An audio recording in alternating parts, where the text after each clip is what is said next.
Saludos, bienvenidos a esta nueva entrega de Cuba Encuentro con la Memoria. Hoy vamos a tener a una persona que me une una amistad de 50 años. Nos conocimos en el presidio para varones de Isla de Pinos. Compartimos allí momentos muy difíciles. Y este hombre, después de hablar más de 20 años de prisión, llegó a Venezuela, donde seguimos en este largo bregar para que el pueblo cubano recupere su soberanía.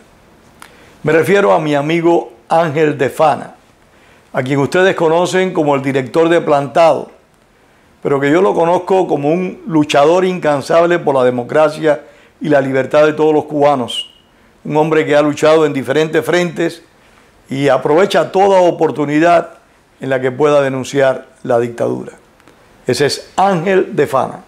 Así que, gracias Ángel de Fana. ¿Y quién es Ángel de Fana?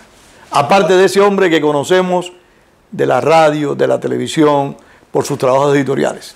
Gracias, Pedro. Muchas gracias. Y es un honor compartir este programa del Instituto de la Memoria Histórica, del cual yo formo parte, y que tan buena labor está realizando para dar a conocer la historia de los luchadores por la democracia y por la libertad contra el régimen totalitario de Cuba.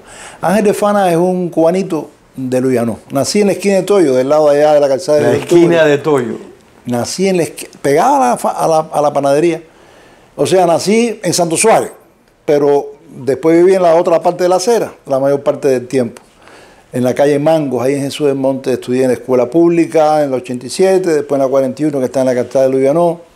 Y mi niñez fue bastante humilde. Mi padre era zapatero, mi mamá fue espaliadora de eso, de la fábrica de cigarro La Corona. Mi madre también fue despaliadora. Bueno, pues mira, ahí nos une también un vínculo. Sí, señor, mi madre trabajaba en una compañía estadounidense que hacía tabacos y también le quitaba la hebra al tabaco, no sé cómo se llama. La raíz es así. Ahí trabajaban mi madre y mi tío.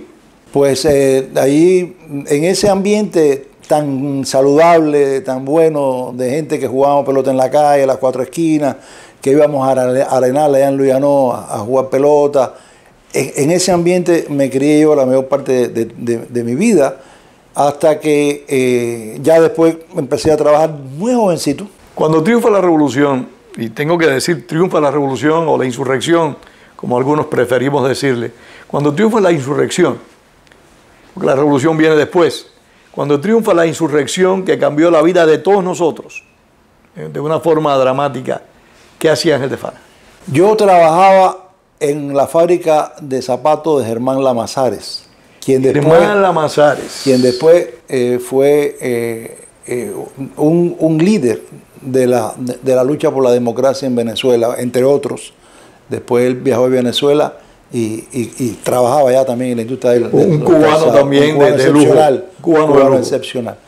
Que fue delegado de Cuba Independiente y Democrática, el CID, de Venezuela durante muchos años. Ahí fue donde yo lo conocí, siendo el delegado del CID. Del CID en Venezuela. En Cuba Independiente y Democrática. Pues yo trabajaba en la fábrica de zapatos de él, una fábrica grande de zapatos de señora, de mujer. Y además, ya en esa época, yo era el administrador de una peletería que era también de Germán Lamazares y de su socio Domingo Baró, que se llamaba Lido, detrás del Capitolio, en Dios San José. O sea, no, en el 58 no, eso fue después cuando yo era el administrador, pero yo sí atendía la peletería desde mi posición en la fábrica de zapatos, donde yo trabajaba en la oficina, era jefe de oficina y ya era ayudante del vendedor, o sea, del que iba viajante, como le llamaban. Viajante, como se llamaba en Cuba.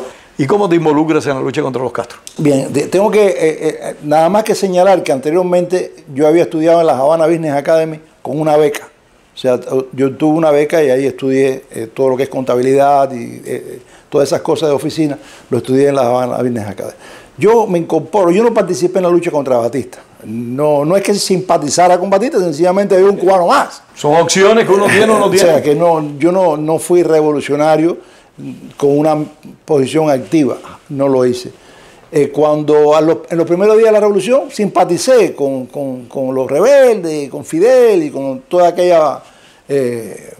escenario, ¿no?, muy romántico que se nos vendió a los cubanos simples. Cargado con una histeria colectiva, claro, que espantaba, sí. Pero yo no como fui, dice Enrique Encinosa. Pero yo realmente no fui o sea, yo no era de los que iba a las concentraciones, a las manifestaciones, no era. Y incluso en el mismo 59 ya yo empecé a rechazar al principio a esa revolución y ya a finales de cuando los hechos de Luis Conte Agüero, de que empezó ya el control más sobre la prensa. Permíteme, para hacer una aclaración, Luis Conte Agüero es un intelectual, periodista cubano muy famoso que enfrentó al régimen de Fulgencio Batista, amigo personal de Fidel Castro, a quien apoyó durante mucho tiempo, pero que rápidamente se enfrentó al propio gobierno de los hermanos Castro. Fue y sostuvo varias entrevistas con el depuesto presidente Manuel Urrutia Lleó. Le llevaba material informativo a Manuel Urrutia Lleó para que éste estuviera más informado sobre lo que estaba aconteciendo en Cuba y cuáles eran los verdaderos compromisos de los hermanos Castro.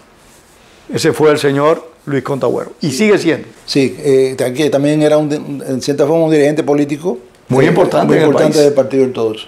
Pues bien, ya con los hechos eso del atentado contra la prensa, ya me opuse contra el régimen, después vino los hechos. Tú me has dicho que tú siempre has sido un lector de varios periódicos. Sí, yo era desde muy jovencito yo fui lector de periódicos, de revistas y también de libros, desde muy jovencito. Y ese atentado contra la prensa para mí fue ya drástico en cuanto al cambio mío de actitud. Bien. Y entonces en un restaurante, cafetería que había en la calzada de 10 de octubre, al lado del Cine Apolo y al lado del Tencent de 10 de octubre. Nos estabas haciendo viajar en el tiempo de una manera cruel. Correcto, ahí que se llamaba El Paraíso. Yo no creo que exista ya. Yo casi que era cliente diario de ese lugar. Y entonces un compañero del barrio, un amigo del barrio que todavía vive y que también estuvo preso conmigo en Isla de Pinos y en La Cabaña, que se llama Armando Ardavín, pues un día hablando conmigo, intercambiando ideas en contra de lo que estaba sucediendo en Cuba, de la penetración, le llamábamos entonces, comunista en la revolución, me dijo, mira, yo estoy en un movimiento, que es el Movimiento Demócrata Martiano. El MDM. El MDM, que dirige Bernardo Corrales, que fue un capitán del Ejército Rebelde, de la lucha clandestina, y hay otros miembros del Ejército Rebelde que participan en esta organización. ¿Esto más o menos en qué época fue? Esto es a principios de 1960. Muy al principio de 1960. Y yo te estoy invitando a que tú participes, te incorpores a este movimiento. Y yo le dije, sí, con la condición de que a mí no me estén llamando para reuniones. A mí me llaman para lo que haya que hacer y yo voy ahí, pero yo para estar en reuniones y esas cosas no. Y así empecé en la lucha. Efectivamente ingresé en el grupo de acción y sabotaje que estaba Armandito Ardavín, que el superior de nosotros, el jefe del grupo, era el Niño Peralta, que estuvo preso también, y naturalmente después los máximos. ¿Y qué actividades realizaste en el marco de acción y sabotaje? Varias cosas. En algunas ocasiones poner explosivos, poner bombas, bombas para hacer ruido. No hubo ninguna víctimas, jamás hubo ninguna víctima, pero pusimos algunas en las cuales yo participé interesantes. Yo recuerdo una de las primeras, en el mismo 1960, pero muy al principio, en el Hotel Riviera, se me ocurrió, y con un joven, más jovencito que yo todavía, en esa época yo tenía 21 años, O sea, 22 años ya tenía en el 60, no, 21. Y con otro jovencito, pues llegamos al Dobo Nada, que es el bar donde estaba el casino. ¿Cómo se llamaba? Dobo o Nada, así era como se llamaba en inglés. Era un nombre en inglés, era donde estaba el casino. A lo mejor lo estoy pronunciando mal. No, es que el problema es que yo nunca entré a los de A Riviera. los de Riviera. Y entonces sí, yo iba bastante, en esa época yo iba bastante a los clubs de La Habana y a los hoteles de La Habana. Yo tenía un buen salario, yo tenía un buen Pero trabajo. hay que tener presente también que tú tenías 7 o 8 años más que Claro, yo. pero además tenía un buen trabajo en esa época, yo ganaba bastante dinero para los estándares de Cuba. Y era soltero y podía salir con Ardavín, con mis hermanos, etcétera. Entonces, pero lo interesante de esa ocasión es que estaba sentado, habían 2 comandantes de la revolución y otros oficiales a mi derecha. Y a la izquierda había un nicaragüense que me estaba invitando a participar en una invasión a Nicaragua contra Somoza. Y entonces yo me estaba vendiendo, como el individuo nicaragüense me veía sentado con los militares cubanos, creía que yo era parte de ellos. Y entonces me estaba invitando y yo siguiéndole la corriente. Y entonces me levanté un momento y ir al baño, que estaba un poco a la derecha allí. Dejaste la bomba allí. Dejé la bomba, que era chiquita. Y entonces, cuando aquello explotó, todos los militares que ellos se fueron que chivaban. Pero no hubo, naturalmente no hubo. Y así en diferentes ocasiones. Angelito, si me permites, y es válido destacarlo en mi opinión, hay que señalar con mucho énfasis que un sector amplísimo de la oposición cubana contra la dictadura que realizó actos de sabotajes siempre procuró que esos actos de sabotajes no provocaran daños personales. Los hubo, indiscutiblemente, pero el esfuerzo para que no hubieran daños personales siempre fue muy grande. Contrario a lo que hizo la militancia del movimiento 26 de julio, que siempre procuraba que hubiera muchos daños personales, porque era la manera de imponer un terror irracional, tal y como hicieron cuando llegaron al poder. Para confirmar eso que tú acabas de decir, recuerdo, inauguran en el Vedado un nightclub que se llamaba Balalaika. Era el primer club ruso de la Unión Soviética. Ya estaban las relaciones abiertas. Te estoy hablando todavía en 1960. Ya estaban las relaciones. Y yo dije, no, me tienen que dar una petaquita para ponerla en el Balalaika el día de la inauguración. Yo no recuerdo si fue con Armando Ardavín o con quién otro del grupo. Fui yo a ese lugar, nos sentamos allí, estaba un nightclub oscuro de eso, sentado, y entonces el que iba conmigo fue al baño, puso la petaca con tape en el baño así, la puso, y yo que estaba fumando tabaco, era para ir después y prenderle. Era de mecha. Era de mecha. Y cuando yo llegué, cuando yo estaba mirando aquello, yo dije, si esto explota aquí va a haber daño, porque la construcción, en la forma como era la construcción, dije no. Y yo fui y la quité y me la llevé. Y eso era un sábado. Al día siguiente había un baile en el Club San Carlos, que yo era miembro de la directiva, y se acabó el baile. Cantando Tito Gómez. La pusiste allí. En el baño, y se acabó el baile. Ese día se acabó el baile. Tito Gómez cantando en el momento que estaba con la orquesta Riverside. Hasta ahí llegó el baile, por el ruido que hizo eso en el baño. Con un compañero mío, Adolfo Herrera, él estaba conmigo, que incluso no era de mi movimiento, pero sabía lo que yo estaba y me dijo, no, yo quiero estar contigo. Y Adolfo Herrera, que murió aquí en Estados Unidos. O sea, esa era la cosa. Y otras cosas, ¿no? Yo me acuerdo tirar, porque nosotros estábamos locos. Lo mismo los jóvenes de Santa Clara que los de La Habana. Estábamos locos en esa época. De tirar tachuelas de esas, tú sabes, frente a la estación de policía. Pasar por frente a la estación de policía en la calzada de Octubre. Para interrumpir el tránsito. Para interrumpir el tránsito, cosas de esas.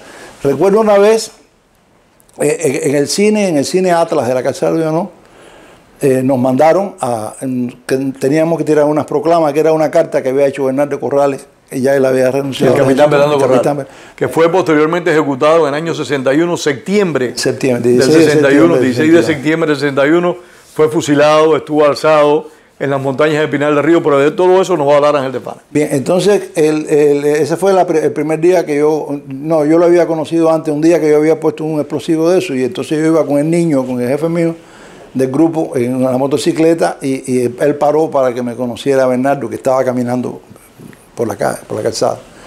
Y entonces Bernardo me felicitó, etc. Pero ese día nosotros teníamos que estar sentados en el cine, debajo de donde termina la parte de arriba del cine. ¿Qué cine era? Repite, en el cine Atlas de la calzada de Llanó. Y entonces habíamos 3 y teníamos un montón de cartas de esas, porque era una carta que él le decía a Fidel Castro denunciando el comunismo, etc. Y entonces cuando en el noticiero salía algo que iba a salir con algo de militar, etc., desde arriba iban a tirar unos cócteles Molotov para la pantalla, que los tiraron, y entonces nosotros teníamos que tirar las proclamas desde ahí que parecían que venían desde arriba, porque la íbamos a tirar en ese punto. Eso era a cuadra y media de la estación, de la 11ª estación de policía, a cuadra y media. Entonces, actualmente, se acabó el cine y todo el mundo saliendo y nosotros saliendo con ellos. Y cuando yo no sabía quiénes eran. Los que habían tirado los cócteles Molotov era Bernardo. Bernardo y Liz Fesser Negrín, que estuvo muchos años preso con nosotros, Liz, que no sé, Chicho, que era uno de los dirigentes del movimiento. Y era jefe de acción en esa época, y eran ellos dos, desde arriba, los que habían tirado. Cuando nos cruzamos, cuando no sabíamos quiénes eran los que estaban tirando. Cuando salimos nos encontramos con ellos y nos mirábamos, ¿no? Cada uno cogió por su rumbo. Cosas de esas, es lo que hacíamos, ¿no? Pintar letreros.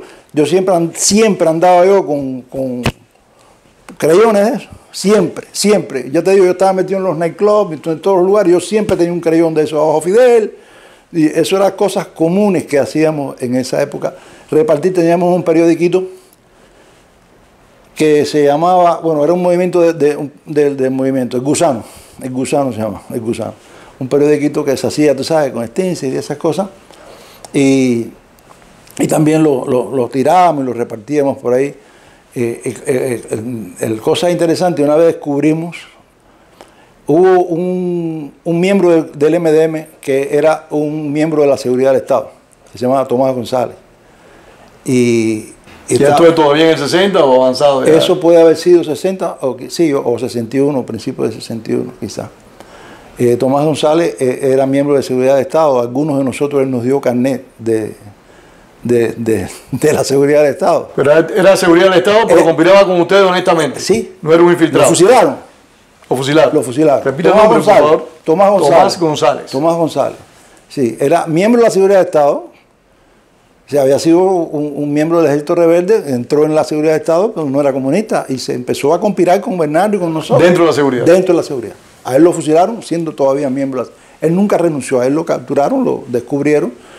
Y entonces, cuando tú vas a mi casa, tú vas a ver que hay una foto mía con un jovencito con una de esos. Esa es la foto. Yo no tenía carnet de la seguridad del Estado, sino de la policía. Yo tenía un carnet de la Policía Nacional Revolucionaria. Y esa foto era del carnet. De las cosas que él había facilitado a ustedes. Que él nos había facilitado. Entonces, pues ahí andábamos hasta que en 1962 ya Perdóneme, antes de llegar al 62, participaste, colaboraste en el desarrollo del alzamiento que protagonizó en Pinar del Río Bernardo Morales. No, a mí yo de esas locuras, a mí se me ocurrió que yo también me iba a alzar. Y me dijeron que no. Me dijeron, no, tú te tienes que quedar aquí en La Habana, tú no te vas a alzar. Y entonces incluso ya yo tenía una capa, yo tenía una metralleta que la había comprado para ir. Y me dijeron, no, tú no te vas. Ninguno del grupo de acción, de ese grupo, Miguelito Guzmán, que también estuvo preso muchos años, sí fue, que era del grupo mío.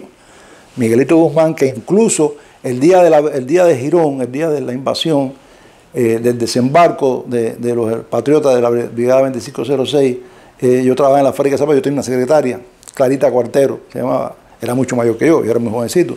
Y entonces yo estaba por la calle y cuando llego me dice Clarita, oye, muy nerviosa, vaya sabía que yo estaba conspirando, muy nerviosa, me dice, oye, aquí viene un muchacho vestido, un joven vestido de miliciano, armado, buscándote. Y entonces después le digo, no, está bien, ¿qué vamos a hacer?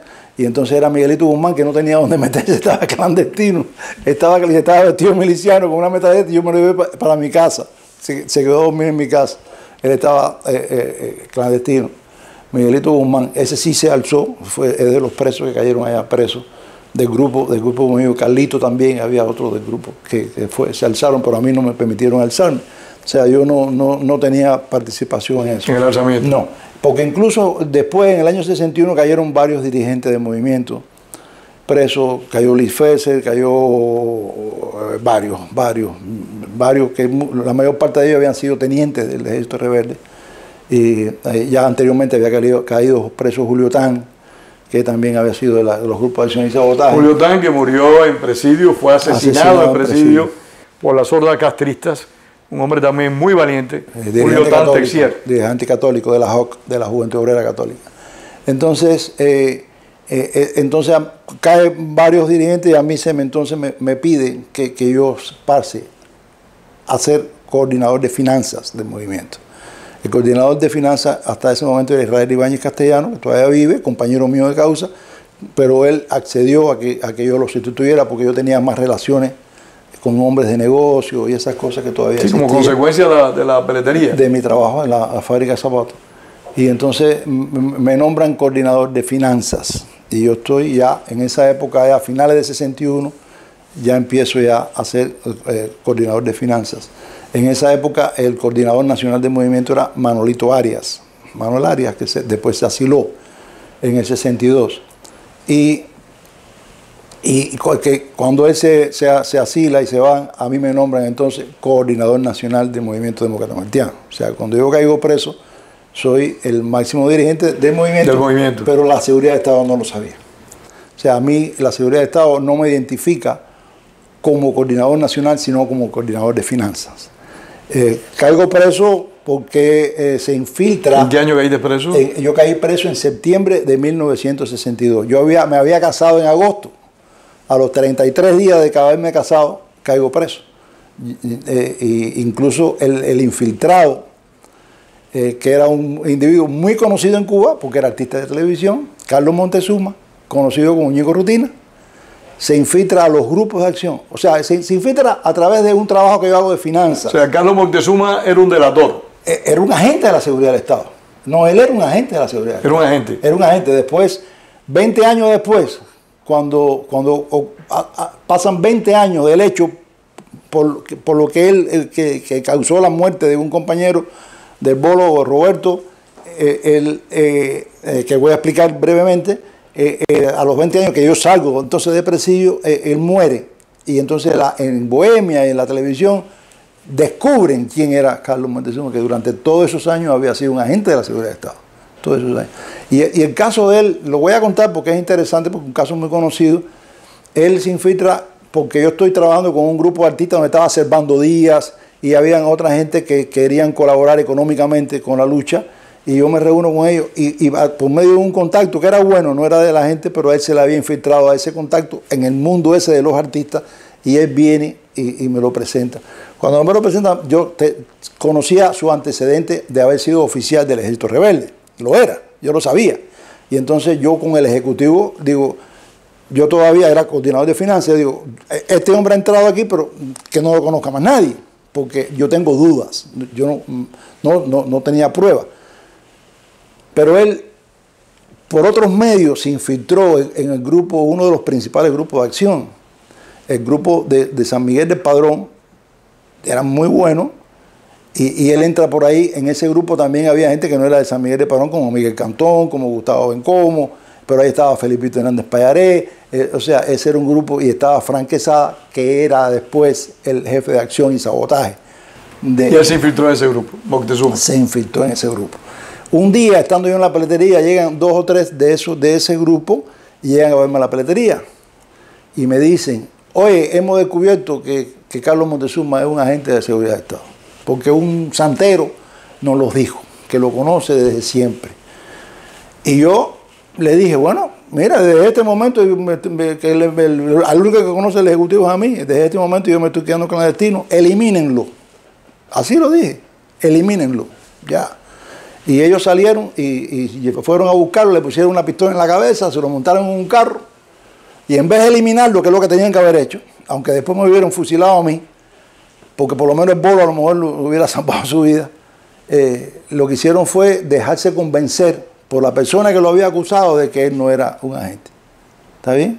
O sea, no fue él el que lo convenció, sino quien lo había acusado previamente. Sí, él fue. Él dijo, no, llévenme a él. Entonces cuando fueron, él dijo, no, yo no dije eso. Tú sabes, que era verdad que lo había dicho. Y era verdad que lo era.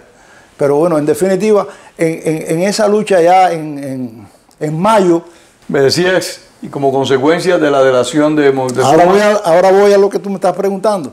En mayo de 1962, una de las cosas que hacían los grupos de acción, por lo menos del MDM, donde no teníamos grandes contactos con la CIA, había tampoco tantos recursos. Ni de eso no había. Entonces teníamos no, porque yo en ese momento ya yo no pertenecía a los grupos de acción, pero los grupos de acción sí lo hacían. Salían a la calle a desarmar a los milicianos. Los milicianos que estaban en la fábrica y esas cosas, le ponían la pistola, le quitaban la metralleta o el rifle, y eso era para mandar para los alzados, de Escambray, de Matanza, que teníamos hasta en Guine, nosotros teníamos... No, en La Habana hubo alzados. En La Habana, no, nosotros, yo tuve muchos contactos con los alzados de La Habana, que le entregábamos recursos. Y entonces en mayo, en la Quinta La Balear de Luyanó, van 4 compañeros, y el miliciano, eran 2 milicianos, uno de ellos se revira, a Negro Subirat, no se me olvida el nombre, y entonces hay un intercambio de disparos, matan a Negro Subirat, el otro miliciano cae herido y hay 2 compañeros nosotros heridos. A uno le dan, a Felipe Hernández Payaret, le dan un tiro a Cedar por aquí y a Gustavo Bencón un tiro en un brazo. Yo no estoy al tanto de eso no tenía que estar informando, eso son cosas que se hacían constantemente. Sí, ocurría.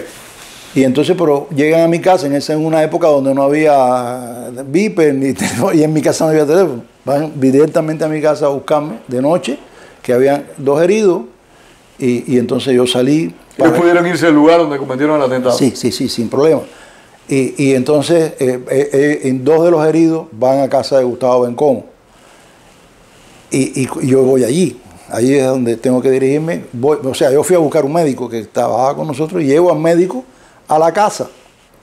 Curan a los heridos, es de noche, pero de madrugada. Y ahí estaban los padres de Miguelito y la hermana Berta Cantón, Clara Berta Cantón. Y entonces yo me voy con él. Ya era amaneciendo. Cuando yo llegué a mi casa era de día ya. Yo dejé al médico y me fui por mi casa.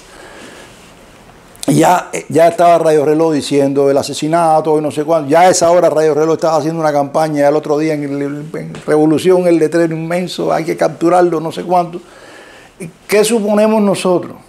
Que le dijeron a todos los agentes de la seguridad de Estado que estaban infiltrados, vayan a sus lugares. Carlos López Montezuma, Ñico Rutina, fue a casa de Miguelito Cantón. Y ahí estaban los 2 heridos. Y entonces...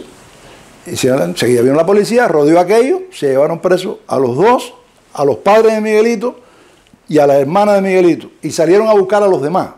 Capturaron a todos ellos, a Roberto Hernández, Bolo.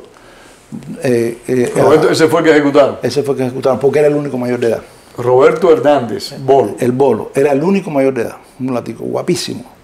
Ramón Navas, que también estuvo preso muchos años, también todo era menor de edad, los que habían participado en ese hecho. El único era Bolo, que mayor de edad, te estoy diciendo, tenía 22 años. Sí. Entonces, ellos pusieron como que había sido el comité de defensa del que estaba enfrente, el que lo había denunciado para resaltar, hicieron un acto ahí en la víbora. Y había sido el chivato este. Era el chivato. Pero ellos querían resaltar los valores de los comités de defensa y lo pusieron. Resumen, fusilaron a Bolo a los demás 30 años y cogieron a colaboradores, a la gente. O sea, si cogían con Miguelito, cogieron a uno, a ese uno que estaba con Miguelito, pero Miguelito no había participado en ese hecho, pero estaba en su casa. Miguelito cayó preso ahí. Sí, todo el mundo. Todo el mundo. Y los padres y la hermana y todo el mundo. Y ya te digo, cogían a Esteban Ferreiro, yo me acuerdo, Esteban Ferreiro, que no participó en ese hecho, era de movimiento, pero lo cogieron porque estaba uno no me acuerdo si el Bolo, quién era, estaba con él. A él de 30 años también. Entonces, a mí no me cogen preso. La condena preferida del castrismo. A mí no me cogen preso, incluso yo me caso en agosto, eso fue en mayo. Y en agosto, cuando yo salgo de la boda, yo me caso en la iglesia del Carmen, cuando yo salgo de la iglesia, en la puerta estaba Ñico Rutina. A felicitarte por la boda. Sí, y yo lo vi. Entonces, nos saludamos, salí. Ya nosotros sabíamos que Ñico Rutina era un agente de la seguridad, pero nos lo habían dicho desde la prisión. Entonces, yo estaba participando, en esa época, yo estaba participando en unas reuniones muy importantes con otras organizaciones de acción, sobre todo, que estaba Ricardo Olmedo de Montecristi. Permiso, Ricardo Olmedo, capitán del ejército rebelde, que también fue fusilado por la dictadura. Él organizó un atentado al dictador en jefe Fidel Castro. Fue capturado y fusilado. Sí, en ese precisamente era donde estaba elaborando esa unión, y la acción principal era el atentado contra Fidel Castro. Ahí estaba David del MRR de los comandantes, Emilio Yufrío de la AAA, varias organizaciones importantes. Yo era uno de los que participaba en esa reunión. Pero cuando yo caigo preso también alrededor de los hechos del 30 de agosto. Yo caigo el 10 de septiembre. Sí, 10 días después. Correcto. Cuando yo caigo preso, a mí estuve 2 días, 5 días en la Seguridad de Estado, de Quinta y 14, y me llevan para lo que se conocía como las Cabañitas, que era un lugar de interrogatorio donde no se sabía dónde era. Seguramente en un lugar fuera de La Habana, en el campo, porque los sonidos del campo uno los identifica, y más o menos el tiempo que se pasó desde la Seguridad de Estado para llegar al lugar, sí. Para llegar al lugar, me introdujeron en un jeep, en el piso, me pusieron una cosa arriba, un gorro negro. No sé si nuestro director, pues el lado Cruz, recuerda que esto mismo nos lo relató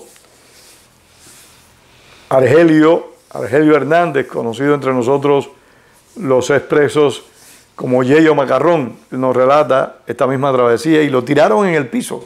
Me tiraron en el piso. Igual, me pusieron un gorro, me tiraron en el piso y me pusieron una lona arriba. Y entonces 2 ciudadanos de la raza negra, bien corpulentos, con los pies arriba de mí, y salió ese lugar hacia ese, porque algunos le llamamos la Cabañita, otros le llaman, Reynolds González le llamó el punto X. Punto cero. Punto cero, ¿no? O punto X, perdón. En un libro que él hizo y que describe muy bien, lo describe muy bien. Y en ese le decíamos las Cabañitas porque donde te introducían, como la celda, parecían unas caballerizas de caballo. Era una finca, eso sí, estoy casi convencido, que era una finca que la habían utilizado como centro. Bueno, creo que todavía es, y no hay información del lugar específico. No existe. No existe información al respecto. No hay información. Entonces le llamábamos Cabañita. Cuando yo estaba ahí, a mí no me acusaban de la cosa del atentado a Fidel y eso, no. Ellos no me tenían a mí en ese grupo. No me identificaban con eso. A mí no me ocuparon nada. Cuando yo caigo preso, yo estaba recién casado y tengo que ir un poquitico atrás. Y entonces, claro, cuando yo no voy esa noche a mi casa, enseguida se motorizaron, llamaban a Pepe Barco, José Luis Rodríguez, que ya falleció en el exilio, que también muchos años preso, y a otra gente de movimiento, van a la peletería y lo que yo tenía allí lo sacan. Israel Ibáñez Castellano, que era el que anterior a mí había sido coordinador de finanzas, dice, vuelve, porque dice, yo sé que se me quedó un libro allí. Cuando él está dentro de la peletería, llega a la Seguridad de Estado a registrar. Y lo detienen ahí. No, la historia esa es para hacer una película. Cuando llegan, es de día, Israel está en la oficina que era arriba, y él, cuando pasa, se me da la puerta, la historia me lo contó, entran y mira, y él estaba detrás de la puerta y no lo vieron. Y se fue, o sea, la seguridad como se fue. Como en la película, ¿cierto? Como en la película. Y se va a la Seguridad de Estado. Y a Israel no lo cogieron. Pero no había por dónde salir. No había por dónde salir. O sea, tenía que esperar de noche para romper la vidriera de frente a la calle e irse. No tenía por dónde, porque la puerta era muy, muy gruesa. Su posición, que la Seguridad de Estado da orden de volver a la peletería, porque si yo soy acusado de finanzas, van a buscar dinero. Es su posición. Y Israel estaba en la oficina sentado, esperando que fuera de noche, para ver cómo se escapara. Y entonces lo descubrieron, fue cuando lo descubrieron. Oye, eso. Y lo cogieron allí, 20 años conmigo en la prisión. Vive aquí en Miami todavía. Israel Ibáñez, el cortico, le decíamos en la prisión. Bueno, pues, A mí en las cabañitas se me trataba de vincular con la causa del 30 de agosto, con la cual yo no participé. A mí me invitaron, o sea, como organización, pero nosotros no participamos en ese esfuerzo libertario del 30 de agosto. Pero sí, la acusación que me hacen a mí es autor intelectual de asesinato por la Negro Subirat y de finanzas y cosas de esas, y sabotaje y eso, pero no vinculado con los otros hechos. Entonces, de ahí de la cabañita estuve, después me mandan para las especiales de la cabaña. Un caso interesante que quiero contar, porque estuve hasta enero en las especiales de la cabaña, que era incomunicado en las cabañas, las galeras especiales, y entonces después me lanzan en enero para el patio de la cabaña. Y estoy en los primeros tiempos, cojo 2 visitas con mi madre y mi esposa. En esa época yo recién casado. 2 veces la vi, después no la vi más. Y en mayo cae preso Ricardo Olmedo. Y ahí nos hablábamos todos los días, cuando salíamos para el patio, conversábamos, no sé cuánto. Y Ricardo me dice, yo pensé que a ti te habían fusilado. Me dice Ricardo Olmedo. Ricardo es de mi barrio, de Luyanó, o sea, sí. Yo lo conozco de toda la vida. No éramos amigos porque era por la diferencia de edad. Y me dice, yo pensé que a ti te habían fusilado. A él lo llevan a juicio después de a mí. O sea, después del 30 de agosto, que fusilaron tanta gente, que hubo un poco de gritería internacional, no hubo más fusilamiento durante meses. Entonces había gente que tenían causas de sabotaje y le entregaban la petición fiscal. Estando en la cabaña le entregaban la petición fiscal 30 años, 20 años, pero no había ninguno de pena de muerte. A mí no me entregaban petición fiscal. ¿Qué te habían dado? A Julio Hernández Rojo no le entregaban petición fiscal. Estábamos en la cabaña. Estaban pendientes de que le podían pedir pena de muerte. A Miray Chiprú y a, ¿cómo se llama el americano? De la causa Miray, que después se pasó para la seguridad de Estado. Le decían Spirit. John Spirit. John Spirit. John Spirit. A nosotros esa causa no nos daban petición fiscal. Un día, en abril, ya ni me acuerdo en qué mes, nos sacan a las 3 causas, en un horario donde usualmente no había juicio, y en las 3 causas pedían pena de muerte. ¿A todos ustedes? A Julio Hernández Rojo, a Frank Quesada, a mí no me pedían pena de muerte. Frank Quesada era jefe de acción, lo habían cogido en Oriente y lo pusieron en mi causa. Era jefe de acción del MDM en los últimos Pero Julio tiempos. era el directorio que había estado Sí, infiltrado. 3 causas, el grupo del directorio grande, que era grande. Nosotros éramos 3. Que los entregó ese grupo al Mongo. Correcto. Y la causa de Miray Chiprú. La causa de Miray de John Spirit no le celebran juicio porque no trajeron a una presa que estaban en la causa. Y se celebran el juicio a nosotros 3 primero y le piden pena de muerte a Frank. Fue rápido el juicio.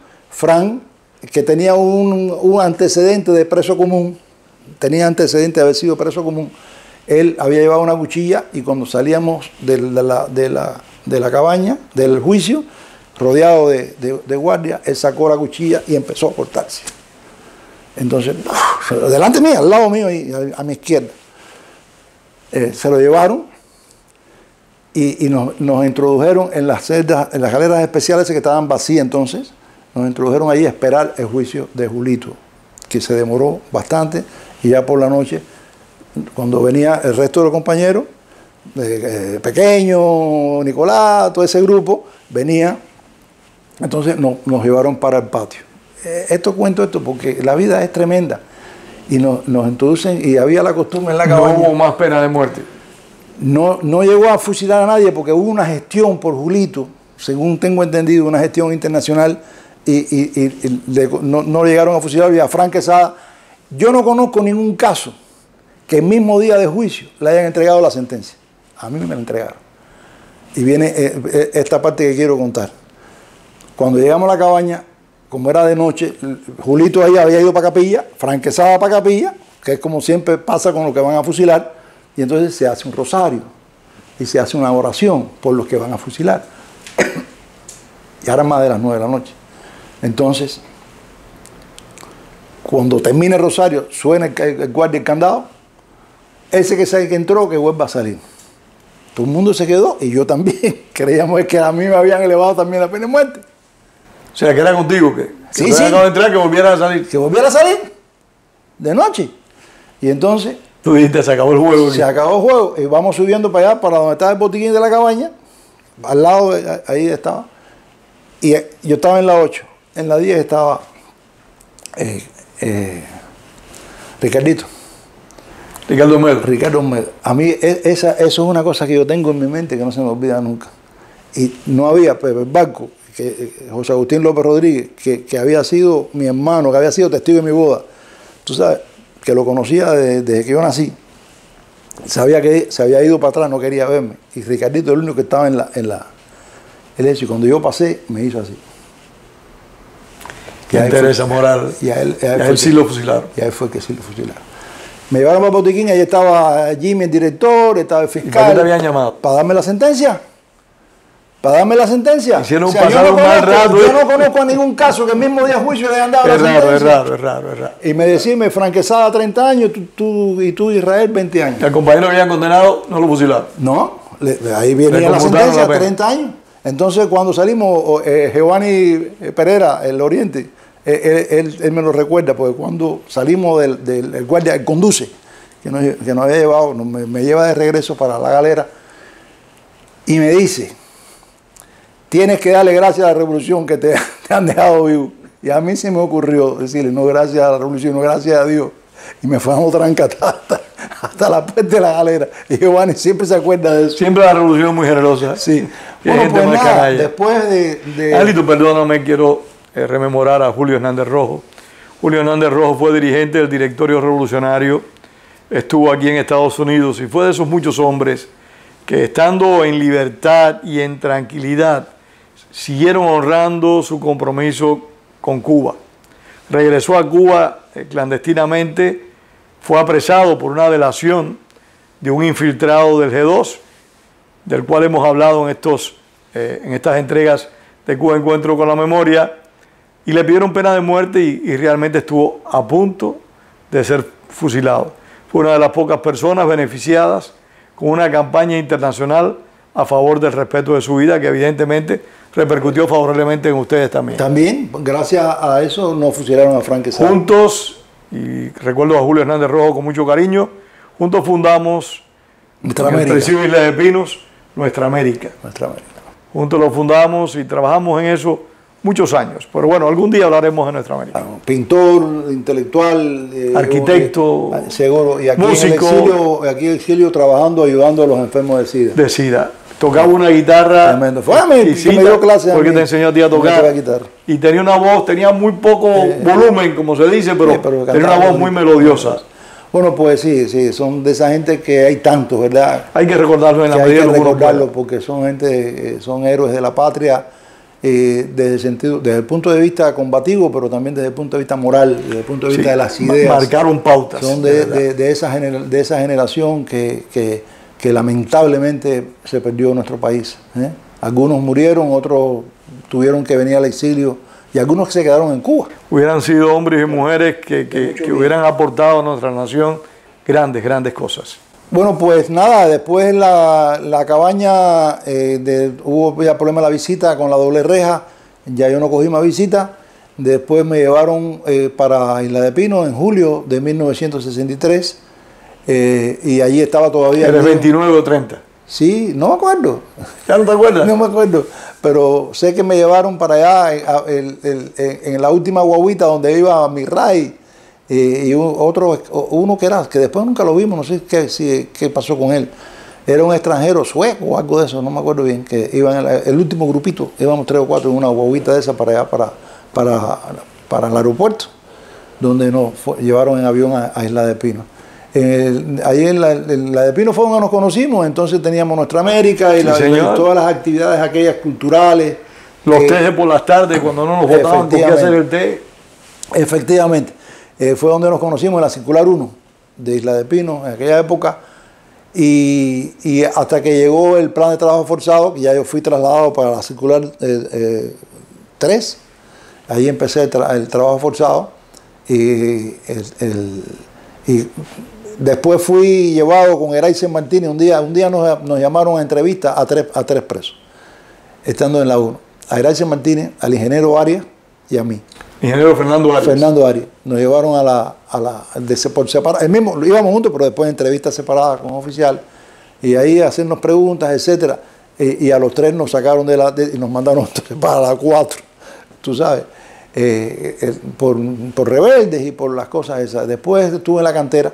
Me pasaron para la cantera a picar piedras. En la circular 2. En la circular 2, correcto. Y ahí estuve en la cantera hasta que se terminó el plan de trabajo forzado. De ahí saliste para la cabaña. Ahí salí para la cabaña, en una de las cordilleras, la segunda, la tercera cordillera, que fue una cordillera grande, con 1000 presos. Fuimos para la cabaña de distintas circulares, pero sobre todo de la circular 2. Tú fuiste uno de los últimos plantados históricos, porque tú saliste ya avanzado el año 82, o un poquito más, no recuerdo. Sí, bueno, yo salí del 83 de la prisión. Sí, porque yo fui condenado a 20 años. Cuando cumplí los 20 años estaba en la prisión de Boniato. Y entonces fue un militar, teniente ahí, me dijo, ¿tú vas a trabajar? Le dije, no. Y entonces no te canceló. No me canceló. En aquella época, si yo le hubiera dicho que sí, si yo le hubiera dicho sí voy a trabajar, no me hubieran llevado a trabajar, pero me habían soltado. Pero yo lo que quería es que tú le dijeras que sí. Entonces, pero nosotros decíamos que no había condición ninguna para nuestra excarcelación y por lo tanto decíamos que no, y ya en esa época habíamos un grupito, en Boniato habíamos como 30 o 20 y pico de gente que había cumplido la condena, que allá habían sido recondenados, o sea, varios. Sí, una figura no legal, una figura abusiva de la dictadura, que cuando una persona extinguía su condena, la condena inicial, y el gobierno entendía que ese individuo se mantenía en rebeldía, no había cambiado en nada su mentalidad en relación a la dictadura, pues era recondenado. Y esas recondenas se podían repetir. Por lo regular eran 2 años más, pero eran 2 años que se extendían a 4 y a 6, seguro, si ellos lo entendían pertinente. Sí, en el caso cuando llegó mi recondena, ya no te llevaban a juicio, no te daban papel, no te decían nada, sencillamente te quedabas ahí, no tenía... Desvana, tú sales entre los deportados de Cuba.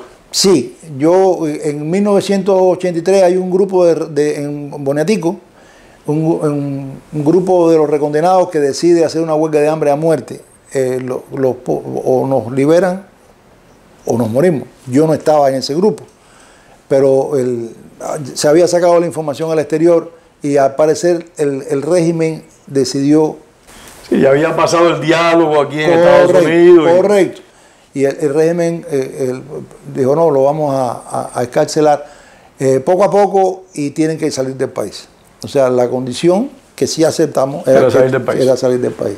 Y entonces nos trajeron la ropa, estábamos en Cajoncillo nuevamente, nosotros habíamos estado un tiempo en Cajoncillo, después nos pusimos otra vez el uniforme amarillo y nos volvieron a quitar el uniforme amarillo, estábamos en Cajoncillo en Boniato y entonces nos trajeron ropa de civil, que nos la probaron, ropa ahí, y las pusieron en un cuarto de esos, pero nosotros hacíamos en Cajoncillo, cuando soltaban 2 a la semana. Y entonces yo salí con Raúl del Valle Villardel, nos llevaron, entonces fuimos, nos vestimos, en el cuartico ese, nos pusimos la ropa. ¿De civil? Sí, un pantalón, y que después cuando llegué a mi casa me decían que era un cheo, porque las sobrinas mías, porque era ropa del siglo pasado, ¿oíste? Las sobrinas mías cogieron para el trajín en eso. Entonces, bueno, fuimos para la dirección Raúl del Valle y yo, y estaba el director y estaba el capitán Cervantes, que había venido de La Habana. Y entonces nos dicen, bueno, ustedes van a salir van a ser excarcelados, tienen que ir si están en La Habana, los 2 horas de La Habana, para moverse de un municipio a otro tienen que ir a la estación de policía a pedir permiso. Ni Raúl ni yo nos pusimos de acuerdo, no sabíamos que no iban a decir eso. Y los dos respondimos de la misma forma, de vuelta para la celda. Nosotros no aceptamos ninguna condición, no aceptamos ninguna condición. Nosotros no vamos a ir a ninguna estación de policía ni nada. Ahí estuvimos discutiendo con no hay arreglo, de nuevo llévenme para la celda. Y entonces dijeron, no, está bien. Entonces, de todas formas nos excarcelaron. un detalle interesante que voy De a contar. Boniato para La Habana. Para La Habana. Nos llevaron hasta la estación de trenes, de ómnibus de Santiago de Cuba. Yo no tenía un kilo en la cuenta. Siempre las familiares en una época depositaban dinero para que tú compraras cigarros. Yo no tenía un centavo y hacía mucho tiempo que no teníamos visitas. Hacía, no sé, como 3 años que no teníamos visitas nosotros. Pero Raúl tenía 20 y pico pesos en la cuenta. A mí me tuvieron que pagar el pasaje, pero Raúl tuvo que pagar el suyo. Entonces, son así. Pero esto no tiene que ver con la parte dramática de la prisión, aunque sí también es dramática, porque yo no había salido de Cuba nunca en mi vida, y llevaba 20 años preso, y yo no había salido de Cuba. Y entonces cuando estábamos en la terminal de ómnibus, íbamos a comprar algo, y yo tenía que decirle a la empleada, porque yo no conocía la moneda, de mi país, tú sabes, y fuimos a comprar una cerveza, porque Raúl había hecho una promesa, y entonces nos dijeron, ¿y qué van a comer? No van a comer nada, una cerveza. No, pero para tomar la cerveza, había una empleada que se dio cuenta que nosotros éramos... Para tomar una cerveza hay que comer. Teníamos que comer. Entonces la empleada se dio Las cuenta. cosas del catrismo son La empleada se dio cuenta que nosotros éramos marcianos, que veníamos de Boniato. Ella se dio cuenta que veníamos de Boniato. Digo, no, mira, dale una croqueta a cada uno para que le haga tomar la cerveza. Tú sabes, esas cosas, ¿no? Después de tantos años preso, la calle, como tú ves, tú vas al barrio tuyo donde tú viviste toda la vida y te parece, las cosas te No es la misma gente, no es el mismo barrio, todo cambia. No, y te parece, además hay un fenómeno psicológico que está demostrado, que cuando tú estás apartado de un lugar que tú quieres, tú te lo imaginas mejor. Más lindo. Te lo imaginas más grande, mejor. La nostalgia que nos roba la realidad. Correcto. Entonces, cuando yo llegué a la calzada de Jesús del Monte y la calzada de Luyanó y todo eso, me parecían tan chiquitas, tan estrechas. Y porque sucia, abandonada. Todo. La casa, yo fui a la casa donde había caído preso, tú sabes, que de verdad estaba destruida, ¿no? Aparte de eso, pero era distinta a como yo me la imaginaba. Pues nada, entonces estuve... ¿Cuándo saliste de Cuba? ¿Cuántos días estuviste en Cuba? Estuve 2 meses, menos de 2 meses. La seguridad estaba arriba de mí para que yo me fuera, pero mis padres, mi hermana Xiomara ya estaba en Estados Unidos y el esposo seguía preso, Roger, y estaba en el combinado, que también cumplió los 20 años, y entonces mis padres habían ido a salir para visitar a mi hermana a Miami, y entonces yo, cuando me venían a forzar que yo ya tienes que irte, yo le decía, no, mientras no vengan mis padres yo no me voy con ellos, yo me tengo que ir con ellos. Y pude quedarme 2 meses, casi 2 meses. Entonces, ya forzado, no había arreglo. Fui para Venezuela, donde volvimos a ver allá. Nos reencontramos en Venezuela después de tantos años. Después de tantos años nos reencontramos en Venezuela y seguimos trabajando. Y yo recuerdo una de las cosas importantes que Pedro Corso y yo hicimos fue la reunión de los presos, ¿verdad? Que estaban divididos la gente de Caracas con la gente de Valencia. Sí, señor. Pedro vivía en Valencia, yo vivía en Caracas. Y nos reunimos y tengo fotos allá. Gracias a ese hombre. Me gustaría ver esa foto, gracias a ese hombre inolvidable que se llamó Joaquín Mesollada. Sí, señor. Que era el gran organizador y fue que nos reunimos allá en Valencia y logramos unificar a las dos instituciones que después se quedó. Se quedó solo la Unión de Presos Políticos Cubanos fuimos allá a de Venezuela. A Carabobo, Angelito, nos queda muy poco tiempo, pero y un día tendremos que volver a hablar de Venezuela porque allí nos volcamos también a apoyar al doctor Orlando Bosch. Tú te incorporaste a Cuba Independiente Democrática. Tú me incorporaste a Cuba. Yo te incorporé, está bien. Siempre me has echado esa culpa, pero la compartimos. Trabajamos juntos en Cuba Independiente y Democrática.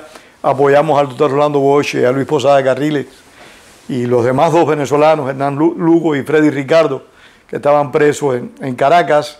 Apoyamos a esas personas, trabajamos en el Cuba Independiente Democrática. Fuiste a trabajar en La Voz del CID en Centroamérica, muy brevemente. Sí, yo, Uber fue a ver allá y me invitó a que trabajara en Cuba Independiente Democrática, y sobre todo en la radio. Y yo, estando en Venezuela, antes de venir a Estados Unidos, fui a El Salvador, que estaba, ya se puede decir, en esa época no se podía decir dónde estaba la planta, estaba en una instalación militar, en Atahualpa, regimiento. El regimiento, que después fue cuando se hizo eso de paz, se eliminó, y ahí estábamos y yo fui varias veces allí. y trabajaba en Miami en la redacción, y después fui jefe de programación, y después fui el director de La Voz del CID durante 10 años. Trabajé en La Voz del CID.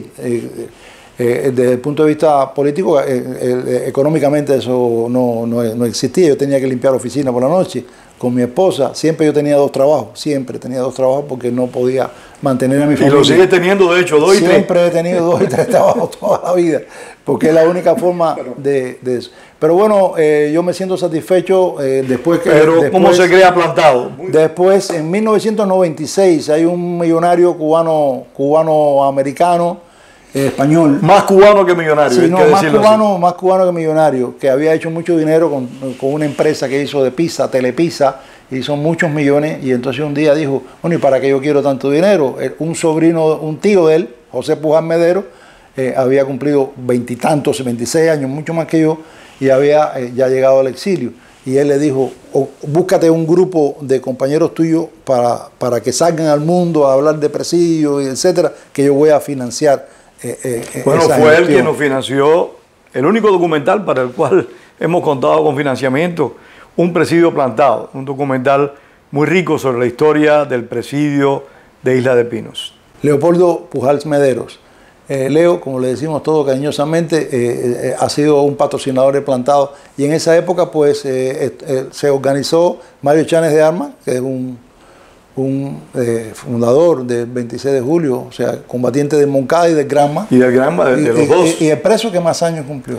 Un hombre que cumplió 30 años de prisión, no bajo la dictadura de Batista, sino bajo la dictadura de las Castro. Es paradójico. Combatió a Batista con las armas en las manos, en el Granma y en el Moncada, y cuando fue de prisión estuvo muy poco tiempo, estuvieron en la cárcel menos de 3 años. Sin embargo, combatió con la palabra, con mucha energía, pero con la palabra y con organización, a la dictadura de los hermanos Castro, y cumplió, sin disparar un tiro. Sin disparar un tiro, así muy bien dicho. Y cumplió 30 años de cárcel, una paradoja increíble. Entonces, otro de los que estaban en los plantados era Eusebio Peñaver Mazorra, un negro que había sido combatiente contra Batista, primer teniente. Y se alzó enseguida contra Castro. Y se alzó enseguida contra Caño y estuvo 28 años preso. Ernesto Díaz Rodríguez, que es muy jovencito, fue uno de los iniciadores con su padre de Alfa 66, también desembarcó en Cuba, luchando por algo, después de haber estado aquí en Estados Unidos, y también cumplió 25 años. Y yo, éramos los 4 que salíamos al mundo, patrocinados con los Plantados. El nombre lo puso Mario Chanes de Armas, Plantado hasta la libertad y la democracia en Cuba. Y que hemos continuado haciendo lo que podemos, sobre todo apoyando a los presos políticos en Cuba. Es una misión de la cual no vamos a renunciar, y con contribuciones pequeñas de cubanos exiliados y que nos sigue apoyando Leopoldo, mantenemos la ayuda a muchos presos políticos actuales. Angelito, antes de terminar, muchas personas a veces preguntan ¿de dónde viene la palabra plantado? Yo creo que tú, que eres la persona que diriges la organización Plantado hasta la libertad y la democracia en Cuba, debes explicarle a los que ven esta información de dónde parte Plantado y qué cosa es Plantado. Correcto. El primer plantado es Alfredo Izaguirre Rivas. Porque plantó al trabajo. Plantó al trabajo. ¿Y de dónde viene la palabra? La palabra viene ahí. Hasta ese día no habían presos plantados. No había, todos éramos presos. No había cuadrados. Había presos cuadrados y no cuadrados. Y los otros presos que no tenían, ese era el nombre. Cuando planta Alfredo Izaguirre y al día siguiente el viejuco, esos son los primeros plantados. Hablando de nuestro común amigo Emilio Adolfo Rivero Caro. Que paz descansen los dos. Los dos. Esos son los dos plantados primero. Y después plantan otros al trabajo. Esos eran los plantados. Después, cuando se acabó el presidio, entonces algunos no trabajamos. O sea, una gran mayoría, digamos, de los presos no trabajó. Entonces nosotros todos éramos plantados porque plantábamos al trabajo. Después viene alguna gente interpreta que los plantados eran los que estaban en el calzoncillo. No, habían plantados que estaban en el calzoncillo y otros que no estaban en el calzoncillo. Sí, ahí en eso hay un error. No hay un error. Pero por eso es bueno que lo aclares. Porque si una persona está autorizada para aclarar estos conceptos, eres tú. plantado era el preso que rechazaba básicamente el plan de trabajo y correcto. después se extendió a rechazar cualquier plan de rehabilitación. Claro, ese es. Ya al final los plantados eran los que no aceptaban cualquier forma de por extensión. Correcto. Pero incluso en la época de Calzoncillo había presos que no estaban con ropa, con la ropa amarilla. Las paradojas. Y eran plantados también, porque no trabajaban. Un día tenemos que hacer un foro, y lo estoy planteando aquí, con 5 o 6 presos para hablar de las paradojas del presidio, que fueron muchas. Claro que sí, claro que sí. Ángel de Fana, muy agradecido por esta entrevista, ha sido muy amena y hemos aprendido contigo, y lo que no aprendimos porque no lo sabíamos, hemos rememorado vivencias comunes que las llevaremos siempre en nuestra memoria hasta el día del juicio final. Gracias Ángel de Fana, gracias a ustedes por estar con nosotros una vez más en estas entregas de Cuba, Encuentro con la Memoria, y a nuestro director, Wenceslao Cruz, que es quien las hace posible. Tengan todos un buen día.